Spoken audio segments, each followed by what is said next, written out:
Whoa, stop right there. You've just spent 40 minutes in a character creator, adjusting the perfect jawline. And then your character, a nobody, wakes up in a mysterious world with an entity whispering cryptic messages. You're a blank slate, thrust into a grand, mysterious world with a destiny suddenly placed upon your shoulders. You're playing a modern open-world RPG, right? Yes.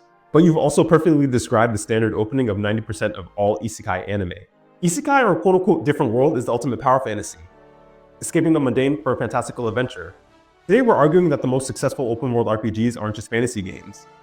They're Isekai simulators. Understanding this link could reveal a lot to why they appeal to us so deeply. So let's get into why. The core philosophy of Isekai fiction is to give the protagonist a blank slate, a new identity, free from their old baggage. This perfectly mirrors the experience of the player character in an open-world RPG. The player character is, by necessity, a new arrival. Whether you're the Dragonborn, the Horizon, or a Bolt Dweller, you're functionally an outsider with no predefined destiny in this new land, allowing the game's story to unfold for you. This quote-unquote blank slate is the perfect vessel for the crucial element of discovery. Both Isekai and open-world games are thriving on revealing new areas, factions, and challenges organically. As the Isekai hero explores, they learn that the world's magic and politics is vast. As the player explores, they slowly uncover the map and the lore, satisfying that deep human desire for the unknown. And finally, there's the power fantasy. The Isekai hero often starts weak but acquires a quote-unquote cheat skill, and the RPG player starts at level 1 and quickly begins leveling up, acquiring new abilities and shaping the world around them. The journey from zero to hero is pretty identical. Now this is where the connection becomes undeniable. Isekai tropes are simply game mechanics translated into narrative elements. Just think about the classic Isekai trope. The hero is gifted an inventory system, a magical space to store unlimited items.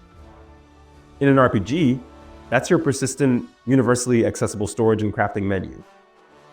The story justifies the mechanic. But what about the cheat skill? That translates directly into your highly specialized ability tree. In an anime, the hero masters a unique, overpowered skill. In a game, you simply dump skill points into a highly specific late game build.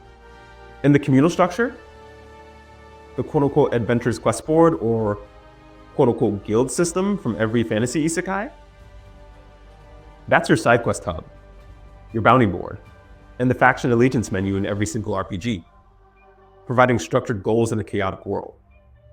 Even the harem trope, the gathering of diverse companions who are intensely loyal to the protagonist. It's simply the concept of party members in an RPG, each offering unique abilities and skills and elemental advantages, as well as a personal story with a lot of personal connections. Beyond the mechanics, the narrative arc is practically photocopied. Both Isekai protagonists and RPG players embark on a journey of self-discovery, confronting world-ending threats, and ultimately impacting the new world in a positive way. The often overarching goal in Isekai is to defeat some demon lord and save the world, which is the main questline in an open-world RPG. Just take Re:Zero or Mushoku Tensei. They're the perfect examples of Isekai that involve defeating a demon lord and having a lasting impact. It gives necessary structure to the sprawling environment, ensuring the player has a path to follow even when distracted by 1,000 side objectives. The key to both genres is agency. Isekai allows the protagonist to make choices that were impossible in their old life, giving them significance. RPGs, on the other hand, offer player agency through dialogue options, branching quest lines, and the ability to murder almost any NPC, allowing the player to truly shape their destiny, whether it's good or evil. The convergence is complete, and it's only going to accelerate. Game developers see the undeniable appeal of the Isekai blueprint.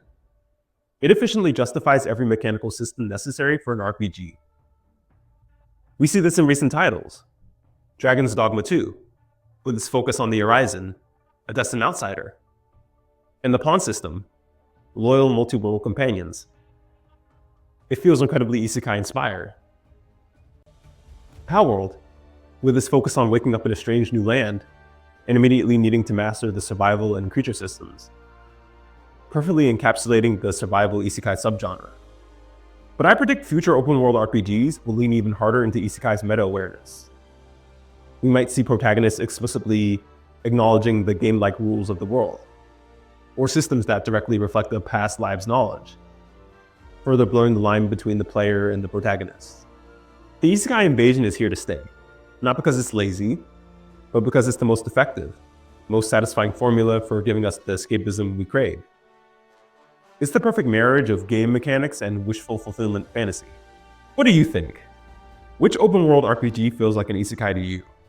And why? Let us know your thoughts in the comments below.